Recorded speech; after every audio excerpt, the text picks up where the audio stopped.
해군 본부 별관 3층 작전 참모부 회의실은 아침 10시 정각부터 시작된 군 전력 증강 및 병역 문화 개선 회의로 팽팽한 긴장감이 감돌고 있었다. 회의 테이블 상석에 앉아있던 윤미경 해군 중장 50세는 깔끔하게 정돈된 작전 참모부장 정복 차림이었다.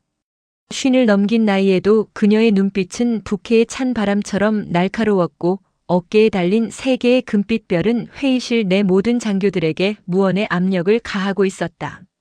미경 중장은 보고를 듣고 있었으나 그녀의 의식은 묵직한 유리창 너머로 펼쳐진 잿빛 겨울 바다에 머물러 있었다. 오늘 아침 출근 전 그녀는 박지훈 이등병 20세이 보낸 짧은 안부 문자 메시지를 다시 확인했다. 엄마, 저는 잘 지내고 있습니다. 곧 있을 함대 검열 준비로 바쁩니다. 성실하고 조용한 아들이었다. 그녀는 지훈이 자신이 걸었던 길, 즉 군인의 길을 걷지 않기를 바랐지만 아들은 묵묵히 해안경비부대에 자원 입대했다. 중장님, 다음 안건은 서해 제3함대 경비정 현대화 계획에 관한. 참모의 말이 채 끝나기도 전에 미경 중장의 정복 주머니에 있던 휴대전화가 짧고 격렬하게 진동했다. 화면에 뜬 이름은 해군 중앙병원 응급실이었다. 그녀의 표정은 순식간에 돌처럼 굳어졌고 회의실의 모든 참모들은 숨을 죽였다. 전화를 받는 그녀의 손이 미세하게 떨렸지만 목소리만은 여전히 차분하고 단호했다. 윤미경입니다. 전화 너머의 목소리는 다급함과 공포가 뒤섞여 떨리고 있었다. 중장님, 여기 병원 응급실입니다. 박지훈 이등병이 급히 후송되어 왔습니다. 현재 심각한 외상으로 지금 중환자실로 이송 중입니다. 위독합니다. 즉시 오셔야 할 것 같습니다. 미경 중장은 아무 말도 하지 않았다. 그저 천천히 자리에서 일어났을 뿐이다. 회의실 앞 모든 장교들이 일제히 기립했고 누군가 중장님 무슨 일이십니까? 라고 물었지만 그녀는 대답하지 않았다. 그녀는 군복 상의를 챙겨 입으며 회의실 문을 향해 걸어갔다. 그녀의 걸음은 빨랐지만 수많은 전투와 작전을 겪어온 군인답게 단 하나의 흔들림도 없었다. 엘리베이터를 탄 순간 그녀의 가슴 속에서는 차가운 무언가가 요동치기 시작했다. 행정병으로 복무 중인 아들이 중환자실이라니. 지하 주차장으로 내려간 미경 중장은 운전병에게 짧게 지시했다. 해군병원. 최고 속도로. 30분 후 해군병원에 도착했을 때 응급실 입구는 이미 미경 중장 도착 소식에 긴장감으로 가득 차 있었다. 그녀를 맞이한 군의관은 30대 초반의 소령이었는데 그의 이마에는 식은땀이 흥건했다. 네, 중장님. 이쪽입니다. 저희가 도착했을 때 상태가. 군의관의 목소리는 떨리고 있었다. 미경 중장은 복도를 걸으며 핵심만 물었다. 지훈이 상태는 어떻습니까? 외상이 심각합니다. 얼굴과 상체에 다발성 타박상이 있고 갈비뼈에도 손상이 의심됩니다. 현재 의식은 있지만 매우 흐릿한 상태입니다. 다발성 타박상이라고 했습니까? 훈련 중 생긴 부상입니까? 군의관은 입술을 깨물었다. 부대 측에서는 훈련 중 사고로 보고했습니다. 하지만 저희가 보기엔 단순한 사고로 보이지 않습니다. 폭행이나. 그는 말끝을 흐렸다. 미경 중장은 더 이상 묻지 않았다. 중환자실 문을 열고 들어섰을 때 하얀 커튼 너머의 침대 위에 누워있는 아들을 보았다. 지훈의 얼굴은 그녀가 알던 건강하고 조용한 아들의 얼굴이 아니었다. 왼쪽 눈 주변은 검푸르게 멍이 들어 있었고 입술은 터져 있었으며 목에도 붉은 자국이 선명했다. 그녀는 천천히 침대 옆으로 다가갔다. 아들의 손을 잡았을 때 그 손은 차갑고 약하게 떨리고 있었다. 심전도 기계의 불규칙한 신호음과 산소 호흡기의 기계음만이 방을 채웠다. 지훈아. 미경 중장의 목소리는 낮게 떨렸다. 아들은 눈을 감은 채 가벼운 신음을 흘렸다. 그리고 미세하게 움직이는 입술 사이로 희미한 목소리가 새어나왔다. 엄마. 아버지가 보고서. 또 찢어질 거야. 미경 중장의 심장이 한순간 멈춘 것 같았다. 그 흐릿한 말 속에 담긴 단어들은 너무나 선명했다. 보고서 찢어질 거야. 그 말은 그녀를 30년 전 남편이 순직했던 그 악몽 같은 시간으로 강제로 끌고 갔다. 30년 전 남편 박정우 해군 대령은 군수물자 부정 유통 의혹을 처음 보고했다. 그는 그 보고서를 작성하며 여보, 이건 우리 아이에게 부끄럽지 않게 남겨야 하는 일이야 라고 했었다. 그러나 그 보고서는 상부에 올라간 뒤 흔적도 없이 사라졌고 일주일 후 정우 대령은 작전 중 사고로 위장된 죽음을 맞았다. 미경은 그것이 단순한 사고가 아니었음을 알고 있었다. 미경 중장은 아들의 손을 꽉 쥐었다.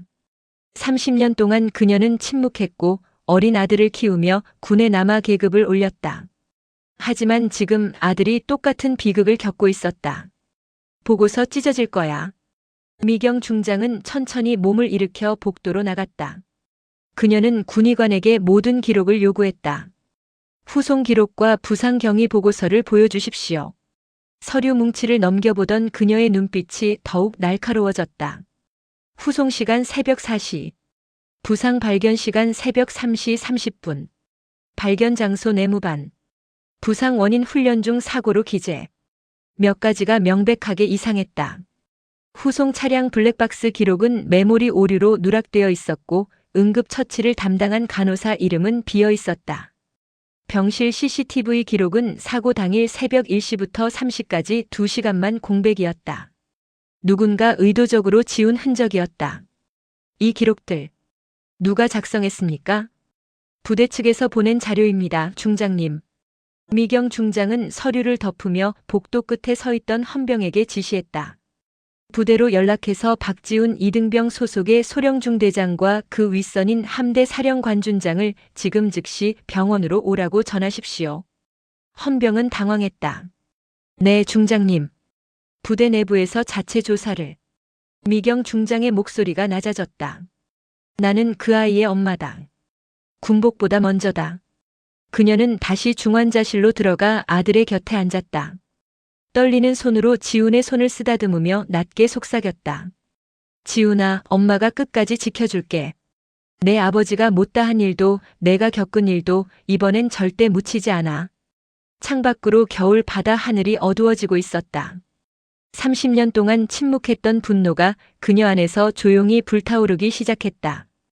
이제 그녀는 어머니이자 해군 중장으로서 썩은 고리를 끊어내기 위한 싸움을 시작할 준비가 되어 있었다. 미경 중장이 병원을 나선 건 그날 저녁 6시였다. 아들의 상태는 안정되었지만 여전히 의식이 흐릿했다. 복도에서 그녀를 기다리던 정태진 해군 대령이 경례를 올렸다. 중장님, 차량 준비되었습니다. 어디로 가시겠습니까? 지훈이 부대로 간다. 해안경비부대. 연락은 넣지 마. 준비할 시간을 줄 필요 없어. 차량은 해군 기지가 위치한 수도권 외곽의 산골짜기를 향해 북쪽 고속도로를 달렸다. 목적지까지는 2시간 반이 걸렸다. 밤 8시 30분 차량이 해안경비부대 정문에 멈췄을 때 미경 중장은 코트 안쪽 단추를 풀었다. 그녀는 정복 차림이었지만 코트로 계급장을 가리고 있었다. 위병소에서 병사 2명이 나왔다.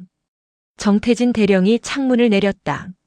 미경 중장이 천천히 차에서 내리자 찬 바람이 얼굴을 때렸다. 그녀는 아무렇지 않게 코트 앞단추를 풀었고 그 순간 감춰져 있던 정복의 어깨 위 3개의 별이 위병소 조명 아래서 반짝였다. 중장님. 위병의 목소리가 갈라졌다. 손전등이 바닥에 떨어졌다. 해군 중장님.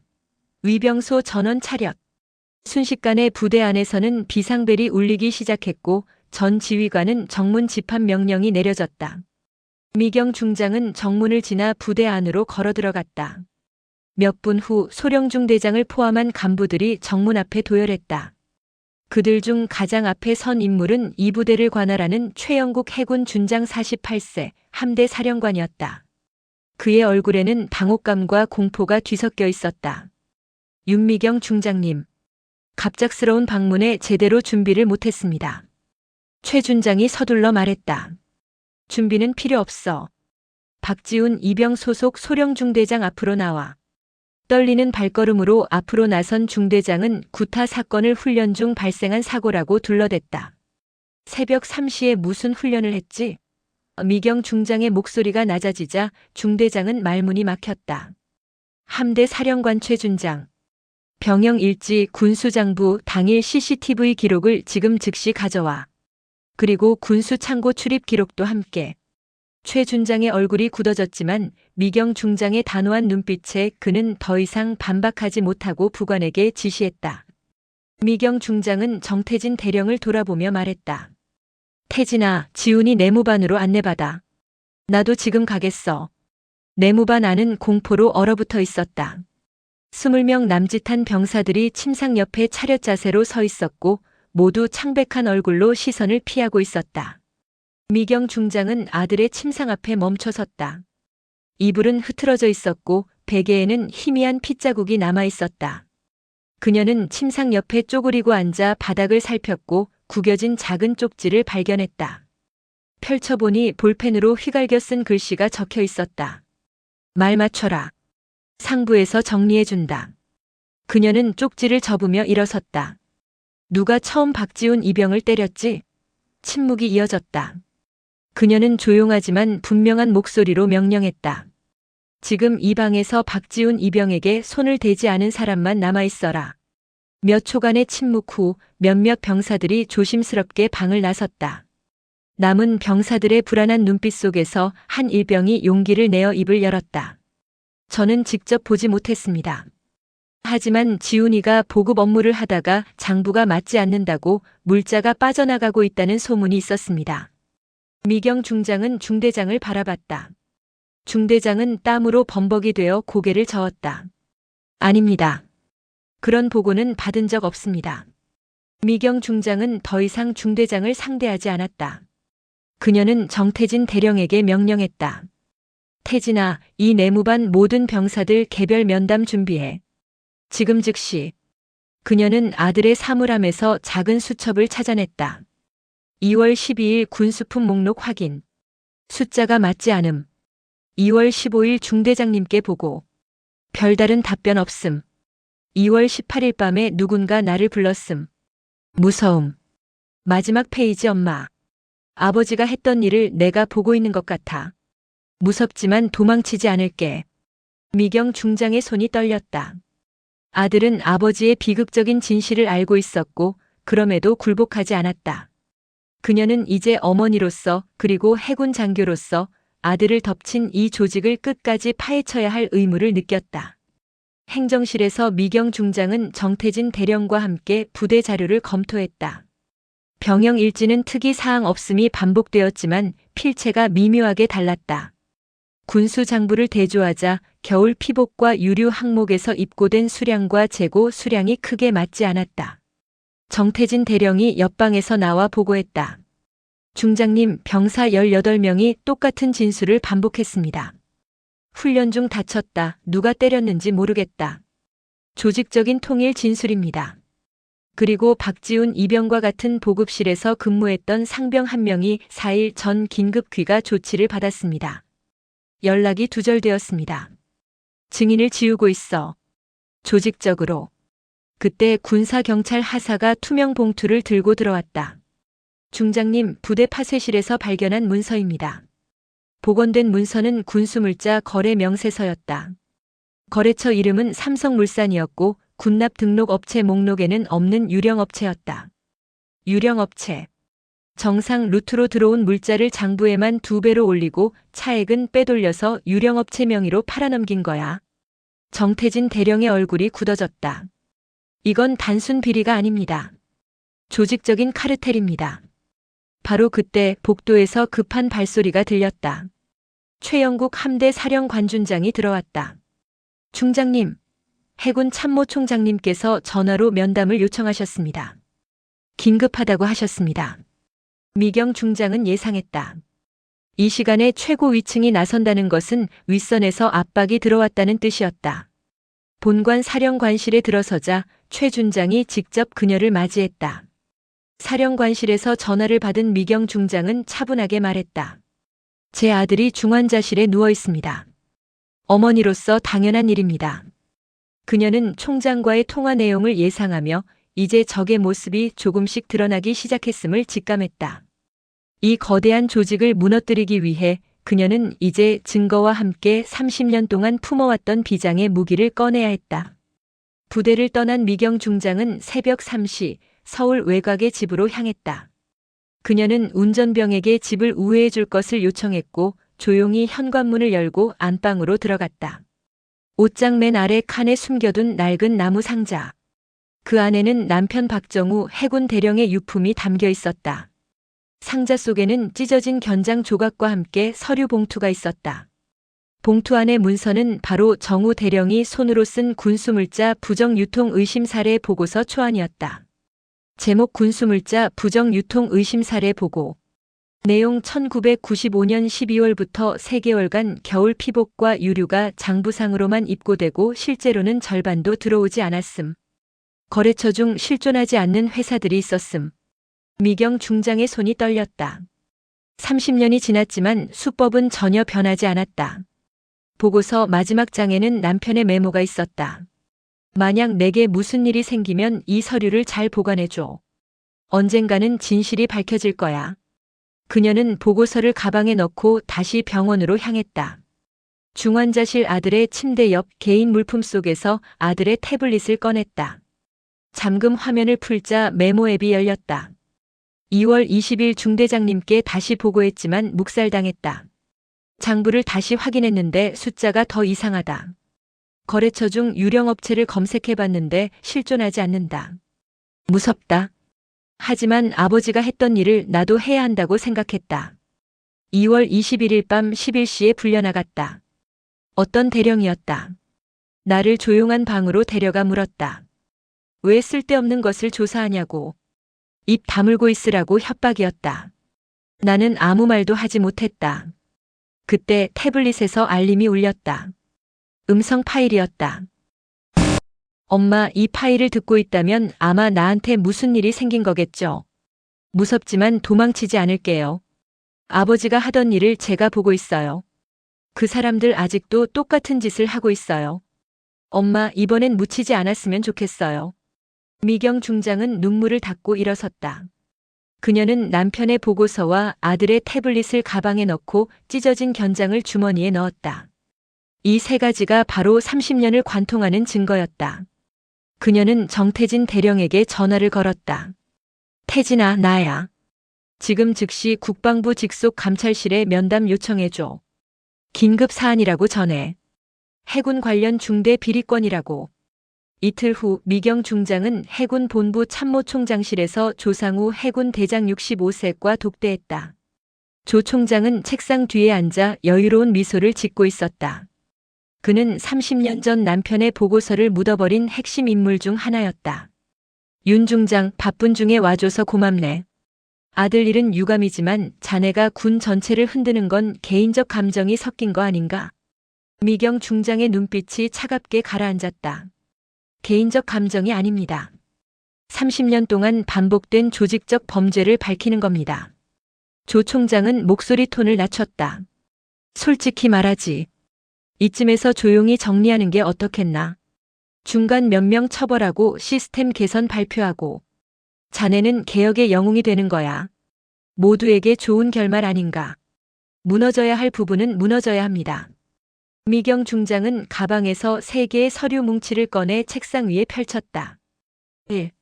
1996년 2월 15일 박정우 대령의 군수비리 보고서. 2.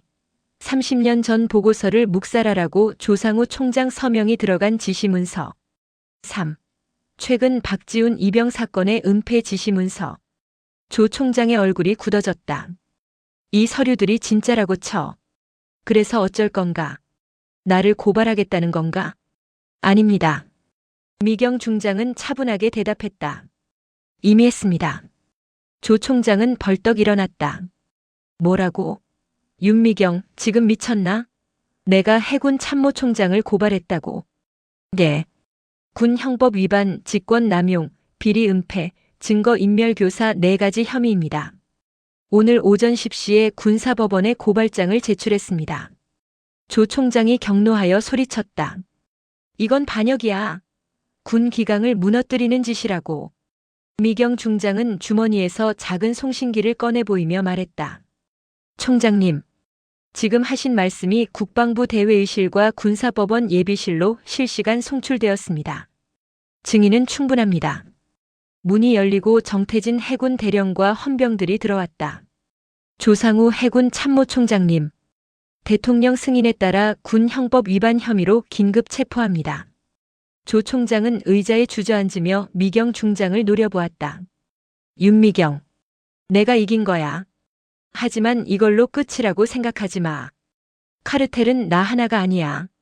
미경 중장은 그를 내려다보며 차갑게 말했다. 알고 있습니다. 그래서 끝까지 갈 겁니다. 석 달이 흘렀다. 조상우 전 해군 참모총장은 징역 15년을 선고받았고 비리에 연루된 43명의 장교 및 간부들이 기소되었다. 해군 군수 시스템 전면 개편안이 통과되었다. 미경 중장은 감찰위원장직을 내려놓고 해군 중장 계급장도 반납했다. 그녀는 군의 훈장 수여를 거절했다. 저는 제 가족을 지킨 것뿐입니다. 훈장을 받을 일이 아닙니다. 아들 박지훈 이병은 완치되었고 군병원 측의 의병 제대 권유를 거절했다. 복무를 마치고 싶습니다. 도망치지 않겠습니다. 6월 7일 미경과 지훈은 국립묘지 박정우 해군 대령의 묘비 앞에 섰다. 초여름 햇살이 묘비를 따스하게 비추고 있었다. 미경은 묘비에 손을 얹었다. 정우야, 오래 기다리게 해서 미안해. 30년이나 걸렸네. 하지만 끝냈어. 당신이 지키려다 못 지킨 것, 우리 둘이 같이 지켰어. 지우는 아버지의 찢어진 견장을 묘비 앞에 내려놓았다. 아버지, 저도 처음엔 무서웠어요. 하지만 엄마가 싸우는 걸 보면서 아버지가 했던 일이 헛되지 않았다는 걸 알았습니다. 이제 저도 도망치지 않을게요. 미경은 아들을 끌어안았다. 지훈아, 넌 이미 충분히 용감했어. 이제는 행복해도 돼. 두 사람은 천천히 묘역을 걸어 내려왔다. 한강 다리를 건너 서울로 향하는 차 안 라디오에서는 군수개혁안 최종 발표 뉴스가 흘러나왔다. 미경은 라디오를 껐다. 그녀는 이미 자기 몫을 다했으니까. 창밖으로 강물은 햇살을 받아 반짝였고 미경의 가슴 속에는 30년 동안 짓눌려 있던 무게 대신 평온함이 자리 잡았다.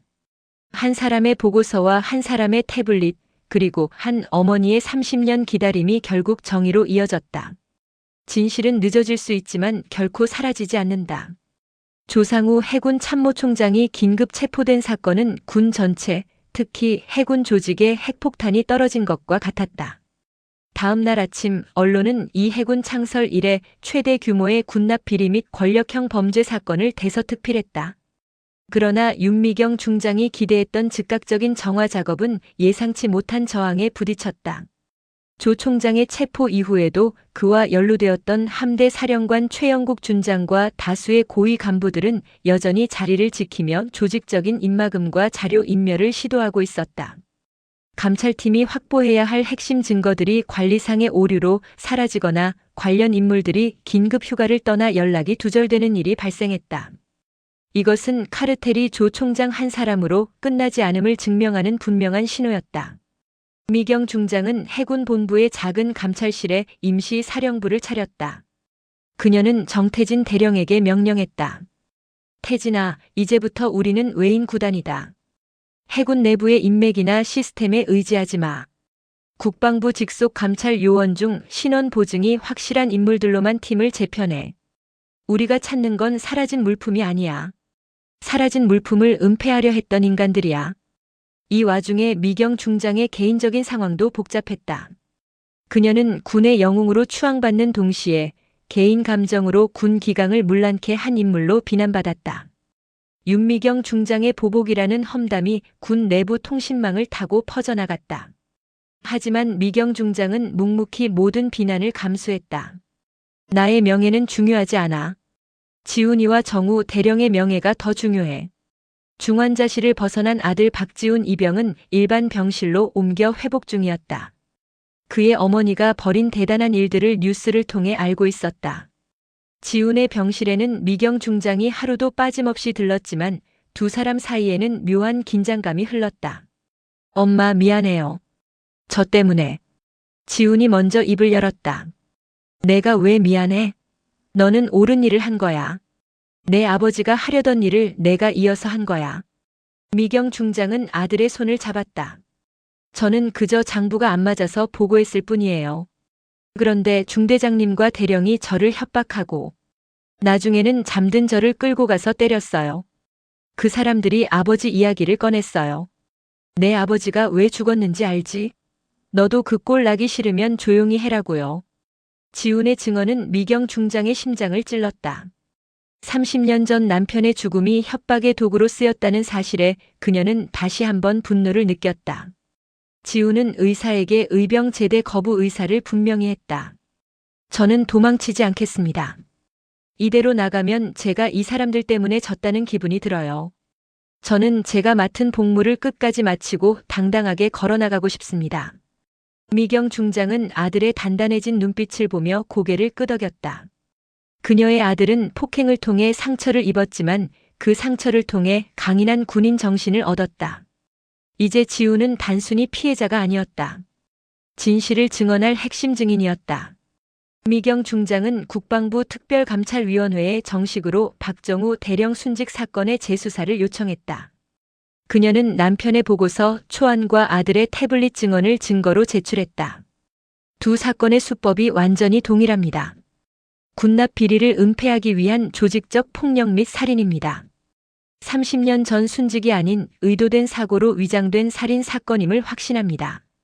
감찰위원회는 사안의 중대성을 인지하고 해군 헌병단과 합동으로 특별수사팀을 구성했다.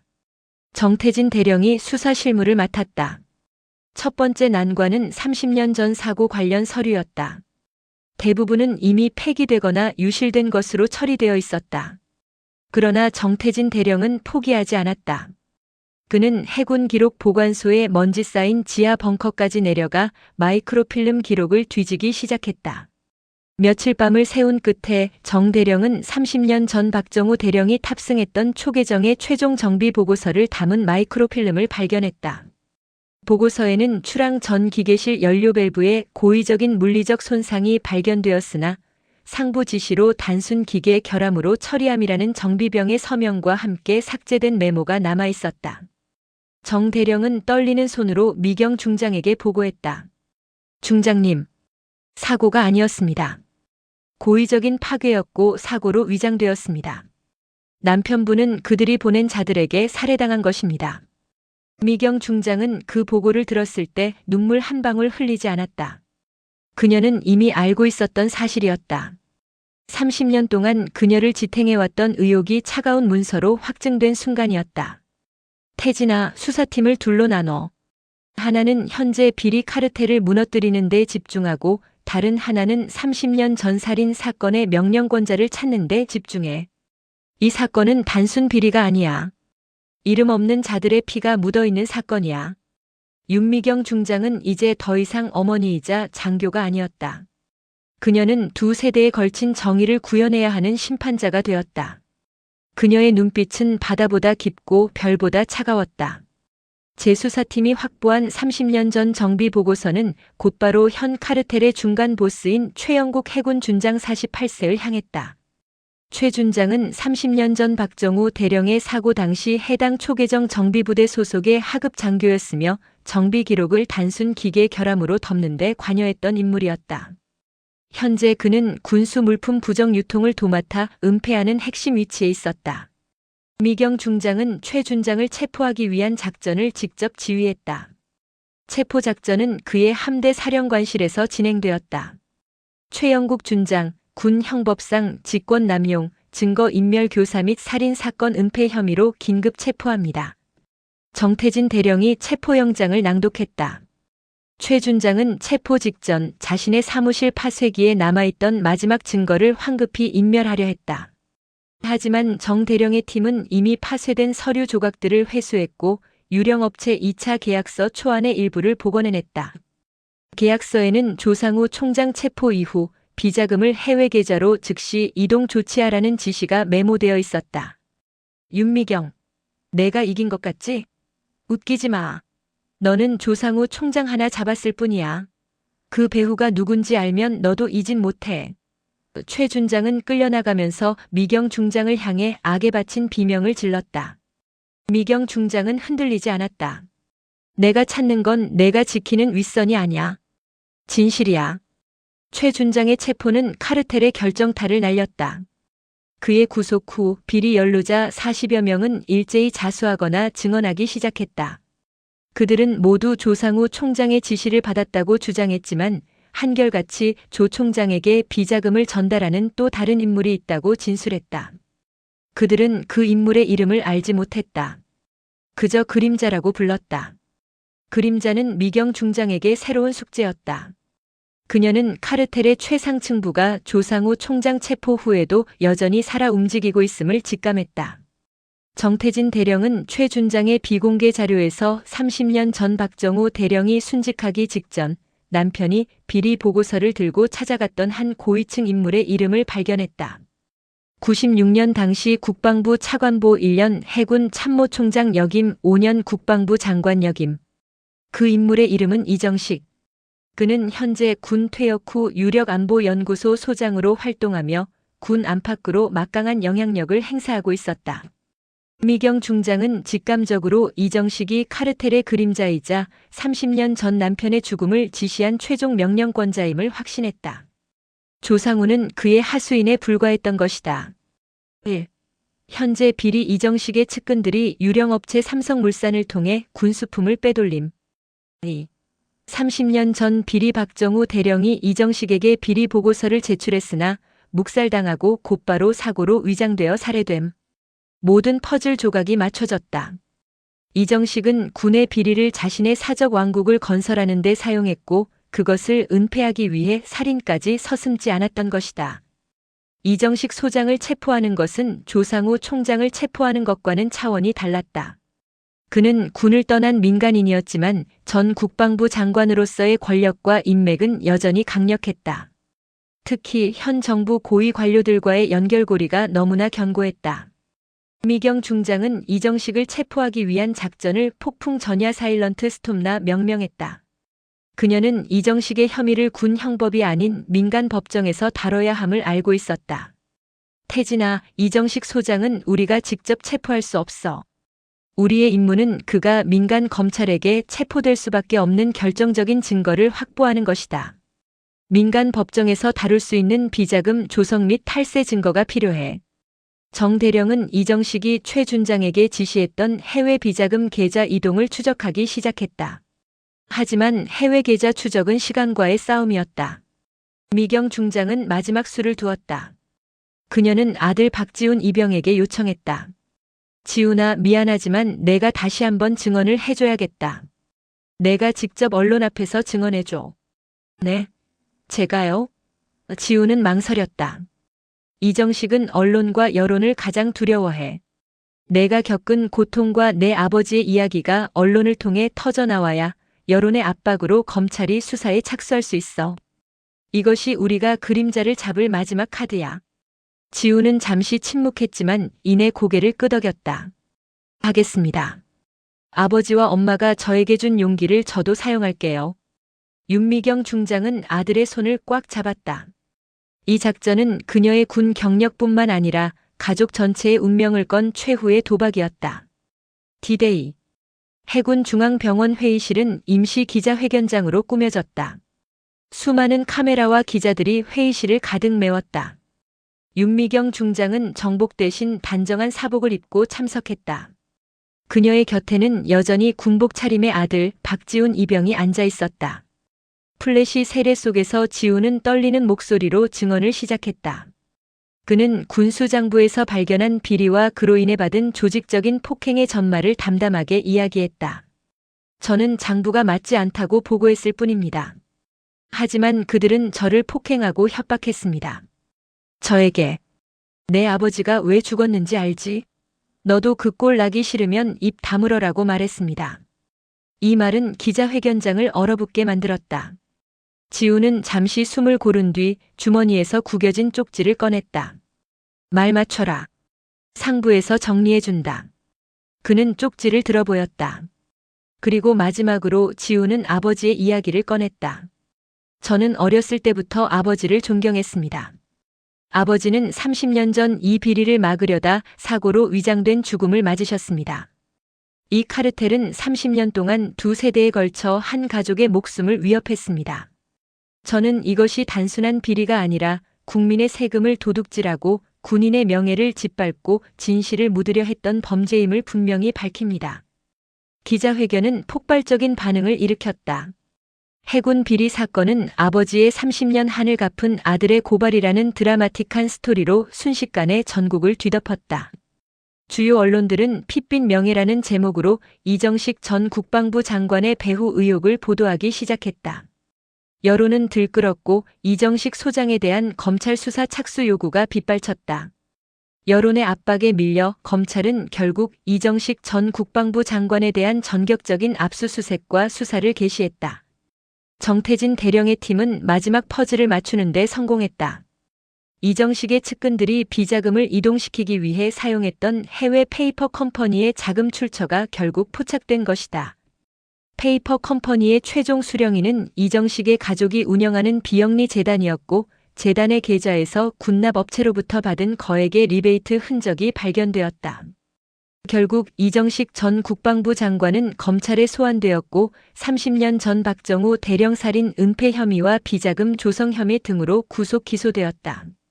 재판 과정에서 조상우 전 총장과 최영국 준장의 증언이 이어졌고 이정식이 두 사건 모두의 최종 명령권자였음이 밝혀졌다. 30년의 세월에 걸친 거대한 군납 비리 카르텔은 마침내 그 정점에서 무너졌다. 재판이 모두 종료되고 군의 개혁 작업이 마무리되자 윤미경 중장은 약속대로 국방부 장관에게 전역 지원서를 제출했다. 저에게 주어진 임무는 끝났습니다. 군을 떠나 이제 한 가정의 어머니로 돌아가고 싶습니다. 국방부는 그녀의 공로를 인정하여 무궁화 훈장 수여를 결정했지만 미경 중장은 훈장 수여를 단호하게 거절했다. 저는 훈장 대신 제 남편의 명예와 제 아들의 안전을 되찾았습니다.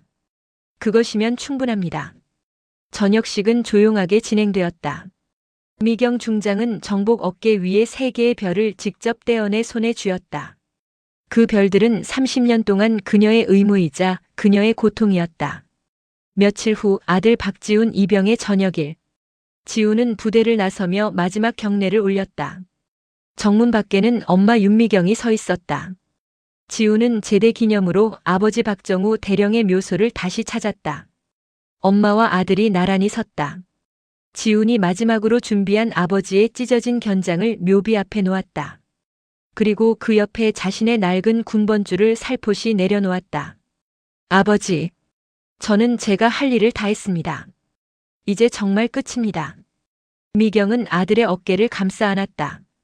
차가웠던 바닷바람이 오늘은 유난히 따뜻하게 느껴졌다. 그녀는 30년 전 남편의 죽음과 30년 후 아들의 고통이 헛되지 않았음을 확인했다. 윤미경과 박지훈. 두 사람은 비록 군복을 벗었지만 진정한 명예를 완성했다. 그들의 용기는 군의 오랜 부패를 도려내고 다음 세대에 깨끗한 바다를 물려줄 수 있는 희망이 되었다. 정의는 늦었지만 비로소 승리했다. 이정식 전 장관과 조상우 전 총장의 구속으로 해군은 전례 없는 대규모 조직 개편의 소용돌이에 휩싸였다. 수십 년간 뿌리내렸던 군납 비리 카르텔의 핵심이 제거되자 군 내부의 정의파 장교들은 환호했지만 동시에 개혁에 저항하는 보이지 않는 세력들도 여전히 존재했다. 윤미경 전 중장의 활약으로 국방부와 대통령실은 해군 개혁의 강도를 최고 수준으로 끌어올렸다. 군수품 납품 시스템 전면 디지털화, 고위 간부 재산 공개 심사 강화, 내부 고발자 보호 시스템 법제화 등이 잇따라 추진되었다. 개혁의 중심에는 정태진 해군 대령이 있었다. 그는 윤미경 전 중장의 강력한 추천으로 국방부 특별감찰위원회의 핵심 위원으로 임명되었다. 정 대령은 윤미경과 함께 일했던 경험을 바탕으로 비리 사슬의 잔당들을 끈질기게 추적했다. 그의 별명은 하이에나였다. 그는 30년 전 선배였던 박정우 대령의 희생을 잊지 않았고 윤미경의 곁에서 목숨을 걸고 싸웠던 의리를 지키려 했다. 하지만 조직 내에서의 그의 위치는 고독했다. 상부에 충성하지 않고 윤미경의 사적인 복수를 도왔다는 비난과 따돌림이 그를 짓눌렀다. 그의 진급은 정체되었고 주요 보직에서 제외되었다. 어느 날 밤 정 대령은 미경 전 중장에게 전화를 걸었다. 중장님, 아니 미경 선배님, 가끔 회의감이 듭니다. 옳은 일을 했지만 조직은 저를 배척하는 것 같습니다. 미경은 차분하게 대답했다. 태진아, 조직이 너를 배척하는 게 아니야. 너의 정의가 그들의 구태를 배척하는 것이지. 너는 이제 새로운 해군의 상징이야. 고통스러워도 버텨야 해. 내가 버티는 것이 곧 개혁의 완성이다. 정대령은 그녀의 말에서 위안을 얻었고 해군 내부에 새롭게 싹트는 젊은 장교들의 존경을 발판 삼아 묵묵히 개혁을 이끌어 나갔다. 윤미경은 저녁 후 조용히 도시 외곽의 작은 해변 마을로 이사했다. 화려한 군복을 벗고 평범한 사복을 입은 그녀는 이제 박지훈의 엄마로 돌아왔다. 그녀의 새로운 일과는 아침 일찍 바닷가를 산책하며 어부들에게 인사를 건네고 작은 도서관에서 책을 읽는 것이었다. 군을 떠난 후에도 그녀는 여전히 명성에 시달렸다. 그녀에게 강연 요청, 정치 입문 제안, 회고록 집필 요청이 쇄도했지만 그녀는 모두 거절했다. 저는 더 이상 군인이 아닙니다. 그리고 저는 영웅이 되기 위해 싸운 것이 아닙니다. 제 가족의 명예를 되찾고 싶었을 뿐입니다. 미경은 매일 아들의 소식을 들었다. 아들 지우는 의병 제대 권유를 뿌리치고 복무를 마쳤고 제대 후에는 곧바로 대학교 복학을 준비했다. 지우는 더 이상 과거의 상처에 갇혀 있지 않았다. 그는 자신의 경험을 바탕으로 군 복무 중 인권 문제와 고위층 비리에 대한 심도 깊은 논문을 준비하고 있었다. 어느 날 저녁 미경이 직접 끓인 해물 된장찌개를 앞에 두고 지훈이 말했다. 엄마, 이제는 매일 같이 밥을 먹네요. 중장님일 때는 매일 혼자 밥 먹어서 외로웠죠? 미경은 웃으며 고개를 저었다. 아니, 너와 내 아버지가 항상 내 옆에 있었어. 다만, 이제는 눈에 보이는 곳에 있어서 좋다. 그녀는 이제야 비로소 남편 박정우 대령의 죽음을 온전히 애도할 수 있게 되었다.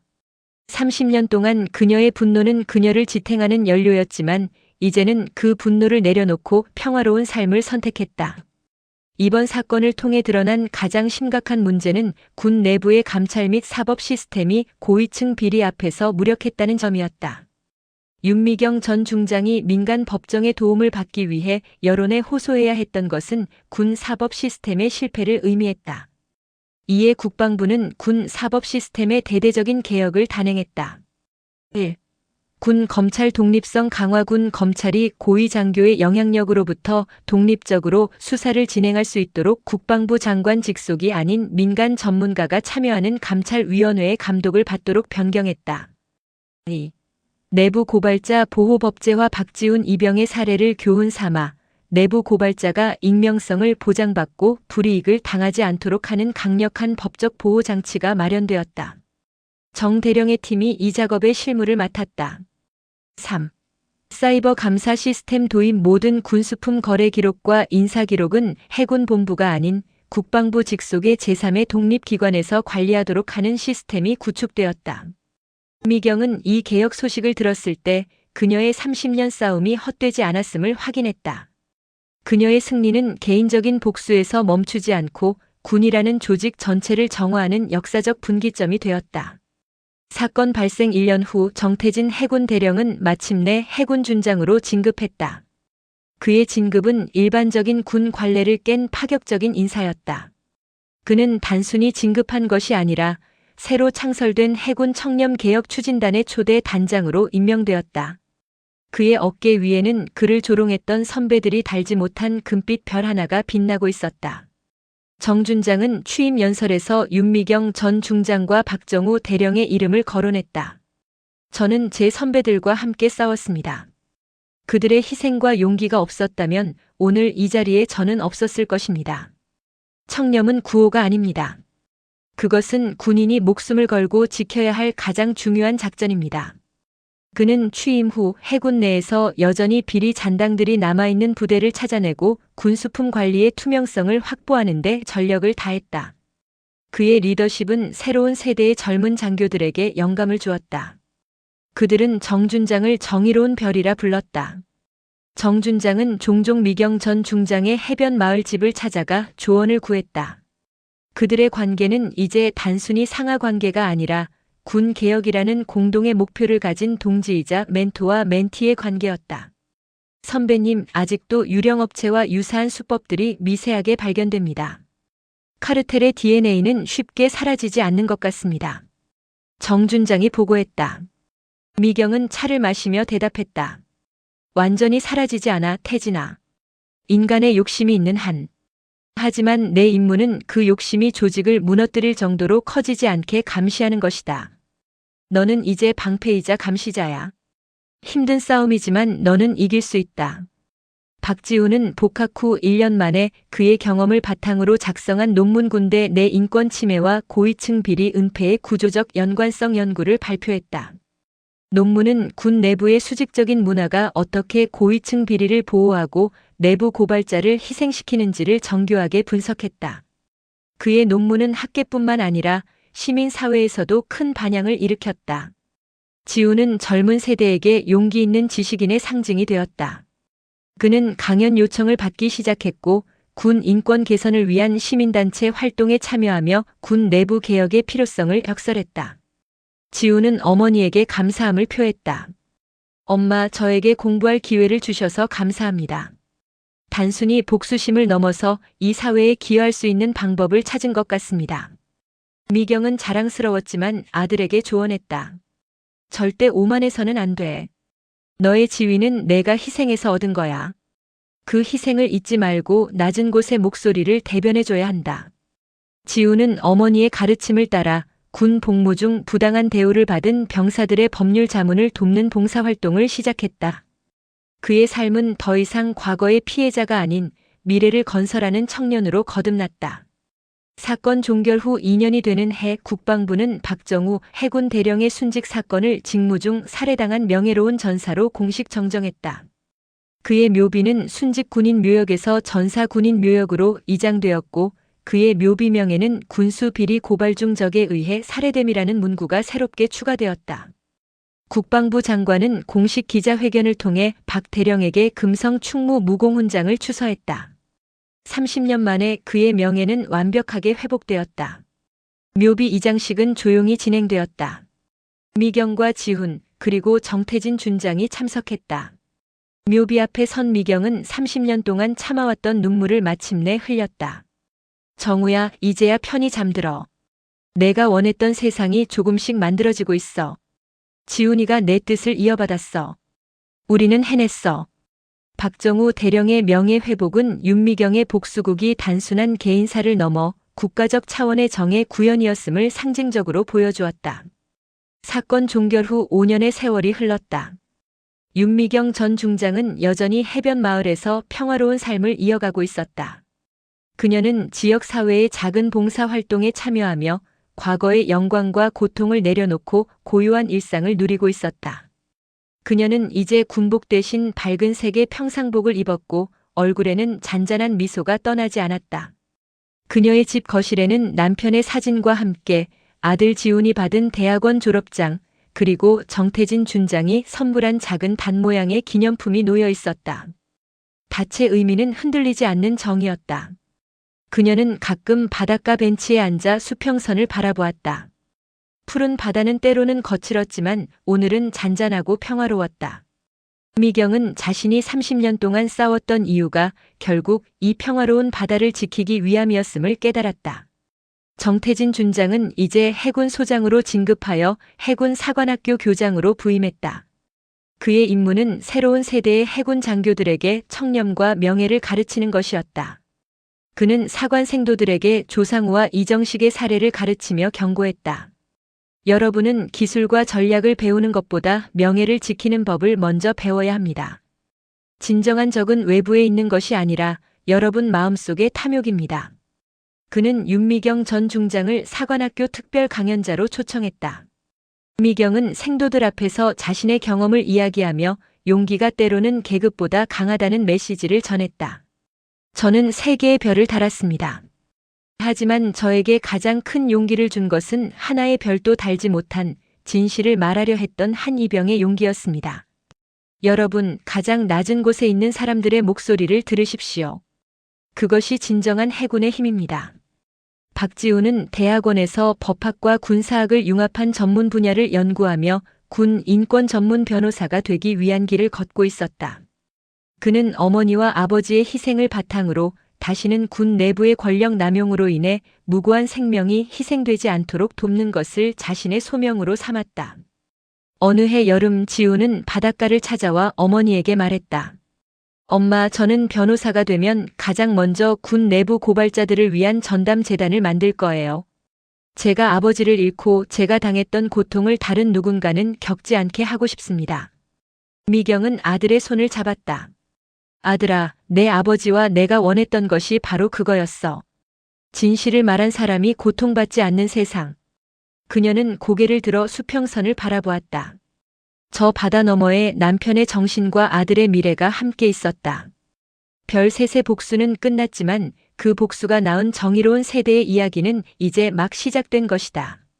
사건 종결 후 7년. 윤미경은 해변 마을에서의 평온한 삶을 유지하고 있었다. 아들 박지우는 군 인권 전문 변호사로 활동하며 사회적 약자의 목소리를 대변하고 있었고, 정태진은 해군 소장으로서 사관학교를 이끌며 군의 미래를 설계하고 있었다. 정의는 승리했고 평화는 지속되는 듯 했다. 하지만 그 평화는 완벽하지 않았다. 비록 이정식 전 장관과 조상우 전 총장이 감옥에 수감되었으나 그들이 수십 년간 구축했던 거대한 네트워크, 즉 가라앉지 않는 그림자는 여전히 군과 사회 곳곳에 잔재하고 있었다. 카르텔의 잔당들은 권력의 중심부에서 밀려났지만 그들은 인내심 있게 때를 기다렸다. 최근 들어 윤미경은 미세한 이상 징후를 느끼기 시작했다. 그녀의 집 근처에 수상한 차량이 오랫동안 주차되어 있는 것을 목격했고, 그녀가 자주 이용하는 도서관의 직원이 갑자기 바뀌었다. 사소한 일이었지만 30년간 그림자 속에서 쌓아온 그녀의 군인 본능은 경고음을 울렸다. 그녀는 정태진 소장에게 연락했다. 태진아, 오랜만이야. 혹시 최근 군수품 납품 업체 목록에 낯선 이름이 보이지 않니? 특히 해군이 아닌 다른 기관을 끼고 들어오는 업체 말이야. 정 소장은 놀랐다. 선배님, 최근 저희 사관학교 기숙사 재건축 사업 입찰 과정에서 조금 이상한 업체가 보였습니다. 서류상으로는 완벽한데 해군 OBOLD 보이들이 배후에 관여하고 있다는 소문이 있습니다. 게다가 그 업체 대표는 조상우 총장의 먼 인척이었습니다. 윤미경은 직감했다. 그들이 다시 돌아오고 있어. 군납 비리의 싹은 절대 죽지 않아. 놈들은 늘 겉으로 드러나지 않는 회색지대를 이용해. 같은 시기 군 인권 변호사로 명성을 떨치던 박지우는 큰 압박에 시달리고 있었다. 그가 맡은 사건은 해군 내 괴롭힘을 고발한 병사 사건이었는데, 이 사건의 가해자 장교의 부모가 과거 조상우 총장의 측근이었다. 지우는 법정에서 승소했지만 승소 직후 그의 사무실에 협박성 소포가 배달되었다. 소포 안에는 찢겨진 박정우 대령의 군복 사진과 함께 이제 너희 가족의 평화는 끝났다는 짧은 메시지가 적혀 있었다. 지우는 분노했지만 어머니에게 알리지 않았다. 그는 스스로 해결하려 했다. 그는 변호사 사무실의 보안을 강화하고 사건 관련 자료를 안전하게 보관했다. 그러나 그는 곧 자신의 힘만으로는 이 거대한 그림자를 막을 수 없음을 깨달았다. 어느 날 저녁 지우는 어머니의 집으로 향하는 길에 미행을 느꼈다. 그는 능숙하게 미행을 따돌리고 어머니의 집으로 들어섰다. 엄마, 죄송해요. 제가 요즘 좀 위험해진 것 같습니다. 지우는 소포와 미행 이야기를 털어놓았고 윤미경은 차분했지만 단호하게 말했다. 이것은 내가 혼자 싸울 싸움이 아니야. 그들은 내가 혼자가 아니라는 것을 잊었어. 윤미경과 박지훈의 정보를 들은 정태진 소장은 즉시 사관학교의 재건축 입찰건을 청렴개혁추진단의 이름으로 심층 감찰하기 시작했다. 그는 소장으로 진급하며 개혁단 단장 자리를 내려놓았지만 여전히 개혁단의 정신적 지주였다. 감찰 결과 해당 업체는 페이퍼 컴퍼니였으며 자금의 흐름은 7년 전 이정식 전 장관이 사용했던 해외 비자금 세탁 경로와 매우 유사했다. 이정식은 감옥에 있었지만 그의 재산을 관리하고 그를 추종하는 지하 네트워크는 여전히 활발하게 움직이고 있었던 것이다. 정 소장은 분노했다. 이정식이 감옥에서까지 군을 더럽히고 있다니. 그는 윤미경 전 중장에게 전화를 걸어 상황을 보고했다. 선배님, 그들의 목표는 돈을 버는 것뿐만이 아닌 것 같습니다. 선배님과 지훈 변호사님, 그리고 저희 개혁의 상징을 무너뜨리는 것이 목적 같습니다. 저희의 노력을 허물어뜨리려는 복수입니다. 미경은 깊은 생각에 잠겼다. 그녀는 이제 군인이 아니었지만 이 싸움에서 물러설 수 없었다.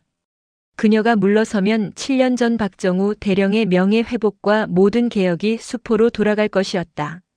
태진아, 정의의 불씨가 꺼지지 않게 해야 해. 너는 내부에서 싸우고 나는 외부에서 돕겠다.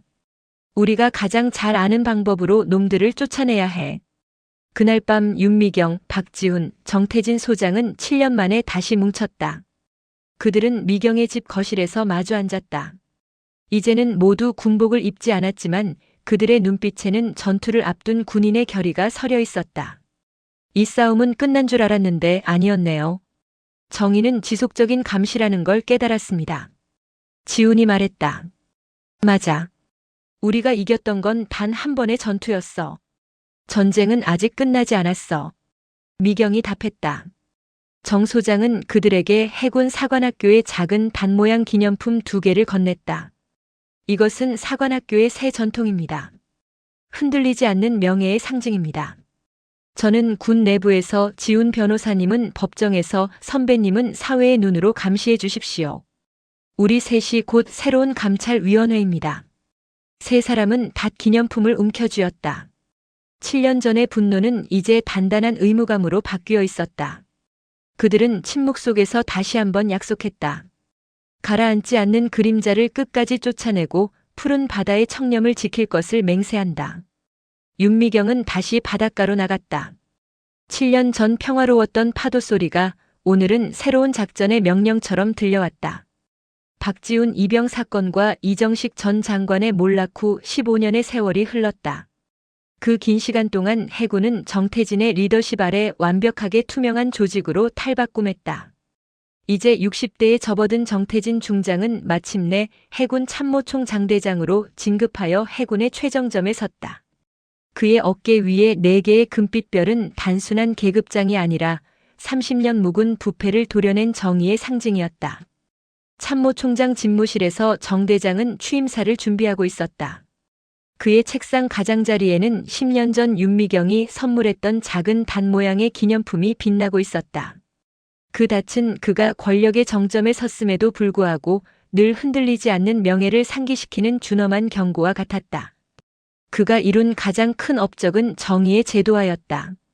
그는 군수 조달 시스템을 완전히 민간 전문가의 감시 하에 두었으며 내부 고발자 보호 프로그램은 군 생활백서의 첫 페이지에 실릴 정도로 명확한 군의 문화로 자리 잡았다.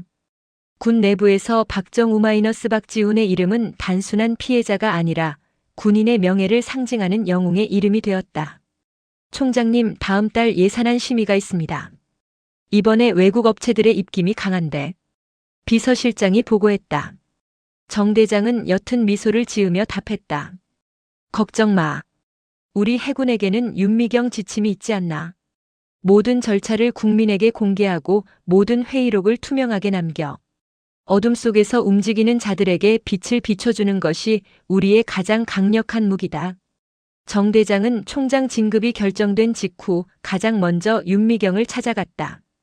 그녀는 여전히 해변 마을의 작은 집에 살았고 흰머리가 늘었지만 눈빛만큼은 여전히 맑았다. 선배님, 저 정태진입니다. 드디어 총장 자리에 올랐습니다. 선배님과 함께 싸웠던 그 자리에 말입니다. 정 대장은 감격에 젖어 말했다.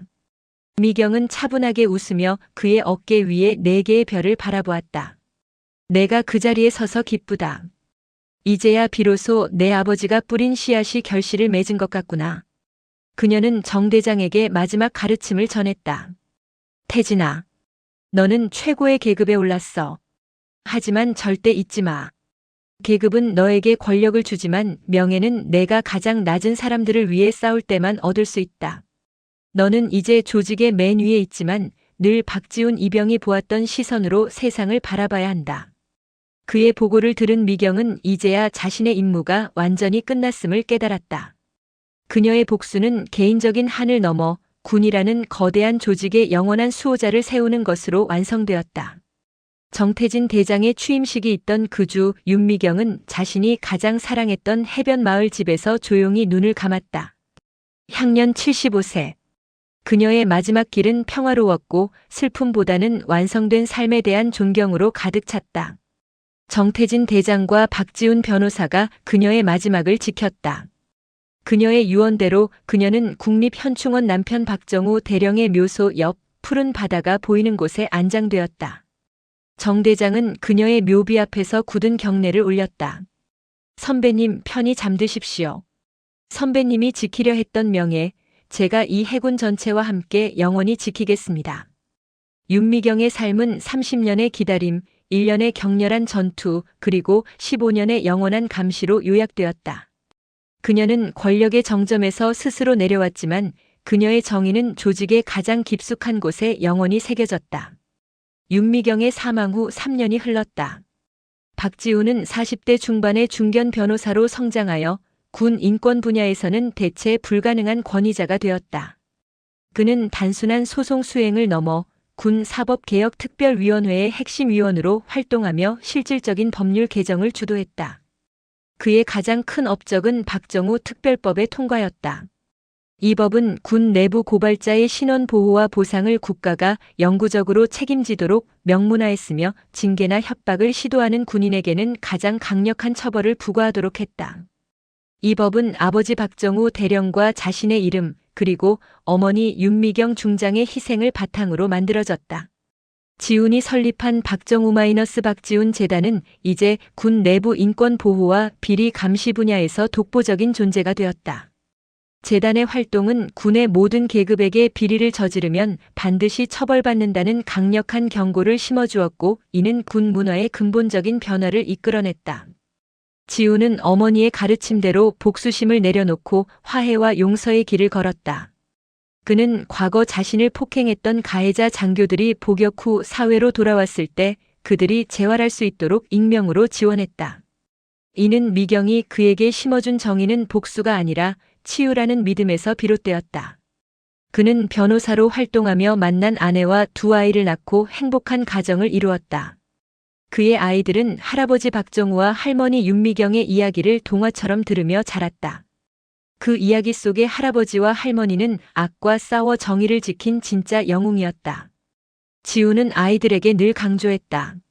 너희 할아버지와 할머니는 높은 계급이나 큰 돈을 남기지 않으셨단다. 하지만 절대 꺾이지 않는 용기를 남기셨지. 그 용기가 우리 가족의 가장 큰 재산이다. 박지훈의 활약 덕분에 젊은이들은 군 복무를 더 이상 희생을 강요하는 곳이 아닌 명예를 지키는 곳으로 인식하기 시작했다. 군대 내 괴롭힘과 비리 사건은 현저히 줄었고 내부 고발은 더 이상 터부시되지 않고 정의로운 행동으로 존중받는 사회가 되었다. 지훈은 한 언론과의 인터뷰에서 다음과 같이 말했다. 저의 20대는 고통스러웠습니다. 하지만 그 고통이 없었다면 저는 이 자리에 없었을 것입니다. 저는 저의 고통을 사회의 안전망으로 바꾸는데 성공했습니다. 이것이 제가 아버지와 어머니께 드릴 수 있는 최고의 헌사라고 생각합니다. 박지훈의 이름은 군 사법개혁의 아버지로 역사에 기록되었고 그의 삶은 용기 있는 한 개인의 행동이 어떻게 국가의 운명을 바꿀 수 있는지를 보여주는 살아있는 증거가 되었다. 사건 종결 후 20년 정태진 대장은 65세의 나이로 해군 참모총장직에서 영광스럽게 전역했다. 그는 임기를 마치는 동안 단 한 건의 고위층 비리도 용납하지 않았고 해군을 세계에서 가장 청렴한 군대 중 하나로 만들었다는 평가를 받았다.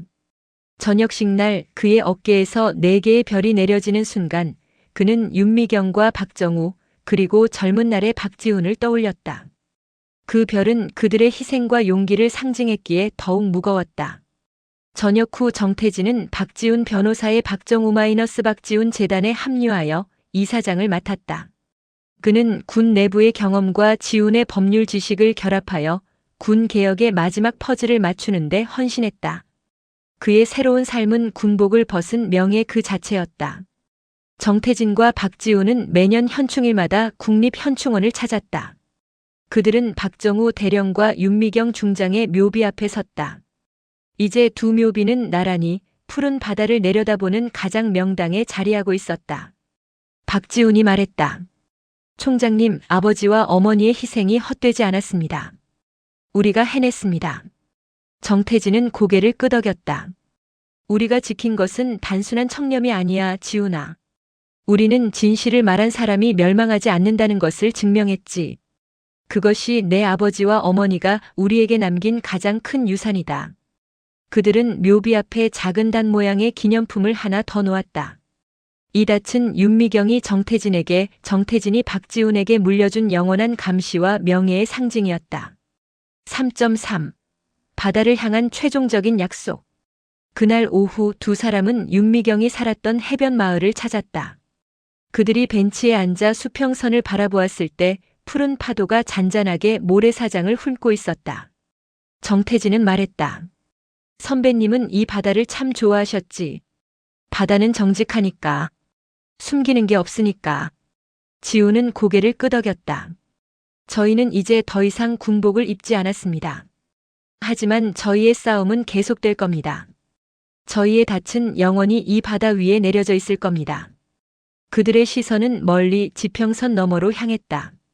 그곳에는 박정우 대령의 용기, 윤미경 중장의 헌신, 그리고 정태진 대장의 굳건함이 만들어낸 영원한 해군의 모습이 펼쳐져 있었다. 정의의 파도는 멈추지 않고 명예의 닻은 영원히 바다를 지킨다.